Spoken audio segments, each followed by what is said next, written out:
Chapter 13. Days went by and it seemed to Fly and the other dogs in the kennel that she was probably going to stay on. But would she?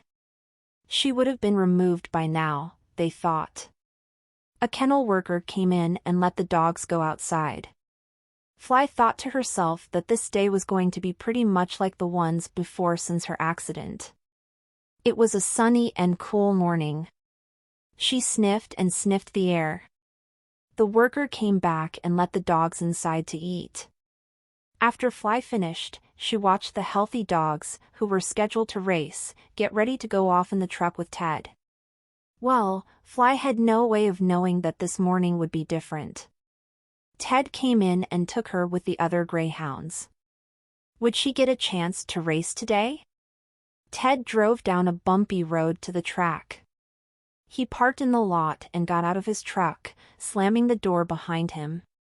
He took the greyhounds in the truck to the holding area. Fly sniffed the air as they walked away. Fly felt her eyes tear up as she dropped to the floor. She began to worry that something dreadful was going to happen to her. She began to think of the gossip the other dogs shared with her since the accident. They talked about what happens to racers like Fly who are hurt and can no longer race for their owners. Then she began to feel angry. "That dummy rookie that ran into me and ruined my life," she barked. "I was always careful not to run into the others and look what I get in return." But her complaints fell on deaf ears as she sat alone in the truck. Suddenly, the sound of Ted's boots, scuffling against the rough pavement of the parking lot, filled her ears. She raised her head and sat up, and began to wag her tail. Ted looked in on her. He said, "Let's go, girl. I'm happy about this trip." What could Ted mean by that, Fly thought. Why was his voice so light and happy sounding, she asked herself.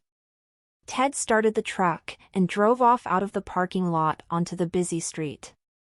It wasn't very long before he took a familiar exit to the interstate and began to drive very fast.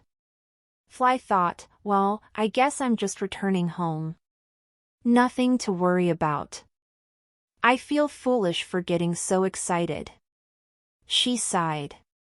Fly did not realize it, but Ted was on his cellular phone talking to a woman named Annie. Annie said, "I guess you're gonna tell me that you have another injured athlete to bring me." Ted listened as Annie continued. "It's a shame, really.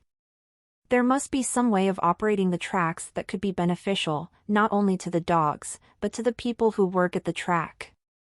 There is so much that is still old school about the sport." Ted sympathized with Annie's feelings. That is probably why he went to the extra trouble of making sure that the dogs, like Fly, do not meet an end to their lives like most. Well, I agree with you. This way of life has been around for a long, long time. It employs a lot of people who have made it their livelihood for generations. Well, I'm almost at your place.